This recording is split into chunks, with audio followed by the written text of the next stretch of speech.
সারাদিনের খবর নিয়ে আমাদের নিয়মিত আয়োজন আজ সারাদিন, সঙ্গে আছে ইমদাদুল হক। হাসপাতালে নিবিড় পর্যবেক্ষণে টাইগার কিংবদন্তি ক্রিকেটার তামিম ইকবাল বিকেএসপিতে ঢাকা প্রিমিয়ার লিগ চলাকালীন ম্যাসিভ হার্ট অ্যাটাক হয় তার। দ্রুত সাভারের কেপিজে স্পেশালাইজড হাসপাতালে ভর্তি করানোর পর এনজিওগ্রাম করে তামিমের হার্টে শতভাগ ব্লক পাওয়া যায়। পরে দ্রুতই বসানো হয় রিং। তামিমের শারীরিক অবস্থা নিয়ে আনুষ্ঠানিক সংবাদ সম্মেলন করেছেন কেপিজে হাসপাতালের চিকিৎসকরা। তারা জানান তামিমের অবস্থায় স্থিতিশীল রয়েছে, অনেকটাই উন্নতির দিকে, তবে এখনও শঙ্কামুক্ত নন তিনি। অভ্যন্তরীণ রাজনীতিতে সেনাবাহিনীর হস্তক্ষেপ নয়, দেশের প্রতি দায়বদ্ধতায় দায়িত্ব পালন করবে বলে আশা প্রকাশ করেছেন জাতীয় নাগরিক পার্টির উত্তরাঞ্চলের মুখ্য সংগঠক সার্জিস আলম। সার্জিস বলেন, আওয়ামী লীগের পুনর্বাসন নিয়ে একটি মহল বিভিন্ন গুজব সৃষ্টি করে যাচ্ছে, তবে জনগণকে সচেতন থেকে সেগুলো মোকাবিলা করতে হবে।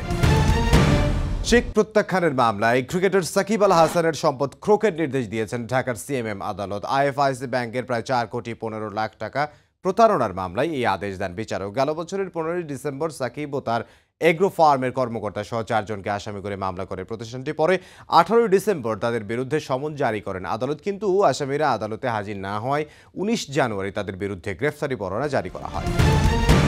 জুলাই গণহত্যার দ্রুত বিচার দাবিতে আন্তর্জাতিক অপরাধ ট্রাইব্যুনালের সামনে বিক্ষোভ করেছেন শহীদ পরিবারের সদস্যরা। একই সঙ্গে আওয়ামী লীগ নিষিদ্ধের দাবিও জানিয়েছেন তারা। এদিকে মামলার সংখ্যা ও তদন্তের অগ্রগতি নিয়ে অসন্তোষ প্রকাশ করেছে ট্রাইব্যুনাল। চিফ প্রসিকিউটর বলেছেন, আন্তর্জাতিক মানের বিচার করতে গেলে যৌক্তিক সময় লাগবে।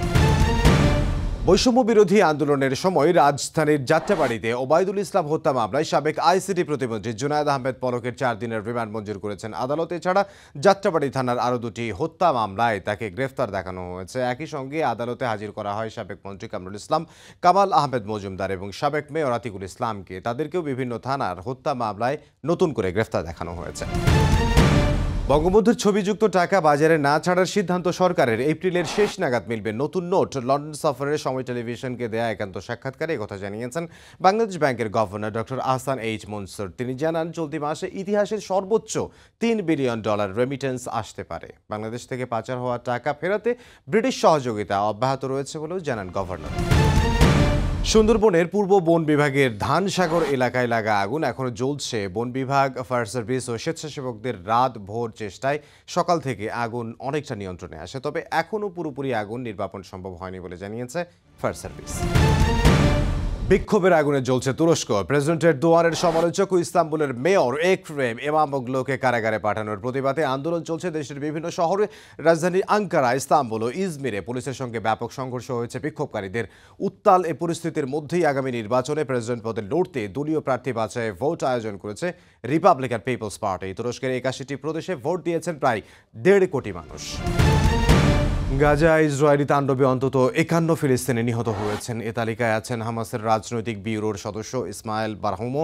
চলমান যুদ্ধে নেতানিয়াহু বাহিনীর বর্বরতায় উপত্যকাটিতে মৃতের সংখ্যা 50,000 ছাড়িয়ে গেছে, যাদের মধ্যে 17,000-এর বেশি শিশু। রোববার এক বিবৃতিতে এ তথ্য জানায় গাজার স্বাস্থ্য মন্ত্রণালয়।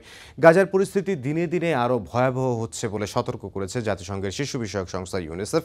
সংস্থাটির যোগাযোগ বিশেষজ্ঞ জানান, ইসরায়েলি সামরিক অভিযানের কারণে 1,25,000 মানুষ এরই মধ্যে বাস্তুহারা হয়েছেন।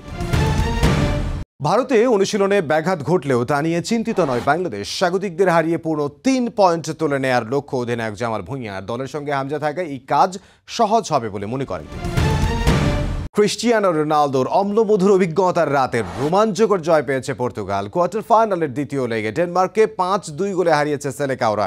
দারুণ জয়ে সেমি নিশ্চিত হয় তাদের, যেখানে পর্তুগিজদের প্রতিপক্ষ জার্মানি। এই ছিল আজ সারাদিনে। দেখা হবে আগামীকাল।